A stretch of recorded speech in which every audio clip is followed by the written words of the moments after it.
There's news about the Tulsi Gabbard release of documents alleging that Barack Obama and our top intelligence head had conspired to create a false narrative that Donald Trump was essentially a Russian asset. And there's new information coming out. Essentially, the new narrative says that despite all the references to 17 intelligence authorities that had confirmed a Trump-Putin collusion, there was no such consensus. What's new is Barack Obama was confronted with this, and he's basically said, this is beneath the dignity of the president, this is nonsense, this is crazy, I don't have to reply to any of this. But what will Clapper and Brennan say? That we knew it, but we lied? Or we knew it and Obama told us a lie?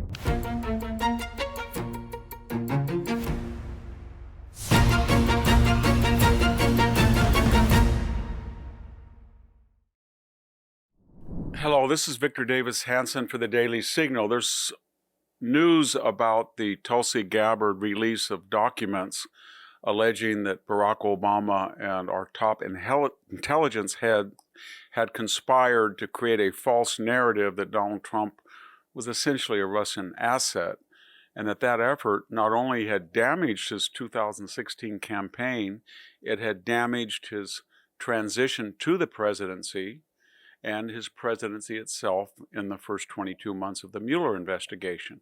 And there's new information coming out all the time. Essentially, the new narrative says that despite all the references to 17 intelligence authorities that had confirmed a Trump-Putin collusion, there was no such consensus. Now, we have had the Devin Nunes House Intelligence Committee report, majority report. We've had Michael Horowitz's Inspector General's report. We have had various congressional, Senate and House committees report, and we've had the long John Durham special investigation. And while there's some disagreement that the Russians tried to do this or tried to interfere, and let's be candid, the Chinese and the Russians always try to interfere, there was never any evidence that Vladimir Putin and Donald Trump colluded to throw the election to Donald Trump. And what's new, as I said earlier, is that foreign intelligence tapped into the Russians and they were baffled that they were being falsely accused. That might have had ramifications for our strategic relationship with Russia. Not that they're not adversaries, but they're kind of confused that we were using the same type of skullduggery that they do. And that undermined the high moral ground vis-a-vis Ukraine and other flashpoints with the Russians. But it all boils down to this December 9th meeting of 2016. Remember, Donald Trump had won the election. Barack Obama was going out. His intelligence heads and others at this meeting, John Brennan, CIA director, James Clapper, director of National Intelligence, and James Comey, FBI director, surrounded by Susan Rice, National Security Advisor, Loretta Lynch, Attorney General, etc. They reported to Barack Obama, who would be out of office in 6 weeks, and they said to him, here is the intelligence update. And the intelligence update was, contrary to media reports and contrary to Hillary Clinton, these 17 subordinate intelligence authorities had not found evidence, either in the campaign or during the transition, that Donald Trump was colluding. And so that's what they reported.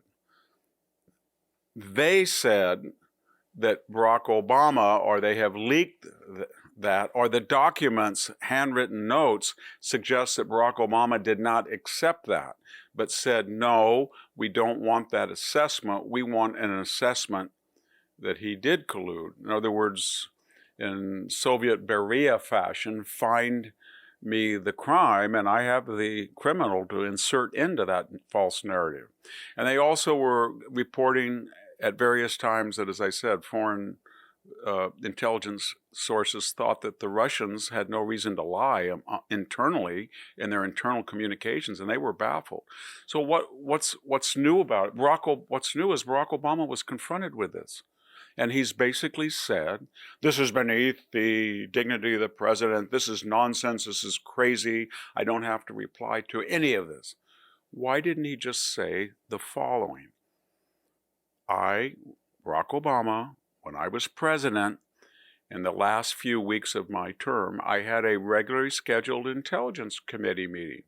People came in of various branches, and they gave me an assessment, and it said that there was no evidence, as the media had alleged, and as the Steele dossier had alleged, and as James Comey, who was in the room, had earlier alleged when he contacted Christopher Steele, that there was any Russian collusion. And when I heard that, I was dumbfounded, so I just simply disagreed with him, and I said, well, this is important, go back and find other things. Instead, he just completely denies it.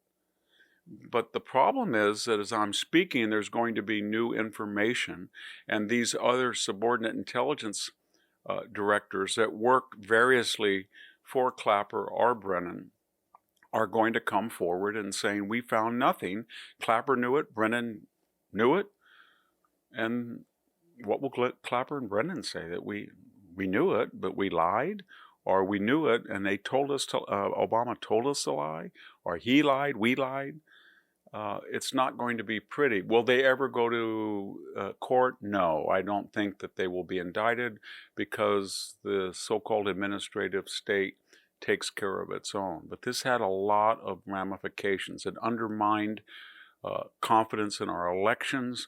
It tried to disrupt the campaign of Donald Trump. It tried to erode his transition, and it tried to sabotage his presidency. And when we were dealing with Russia, our nuclear adversary, on Ukraine, we didn't get anywhere, in part because Donald Trump could not be a force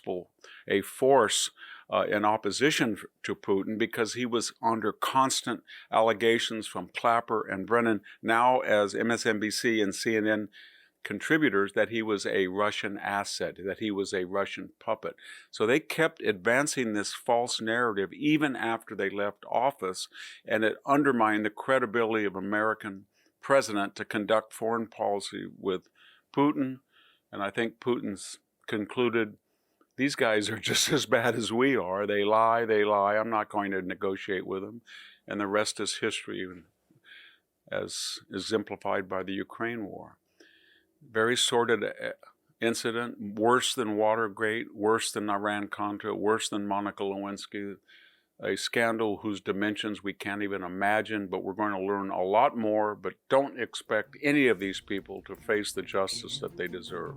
This is Victor Davis Hanson for the Daily Signal. Thank you for tuning in to the Daily Signal.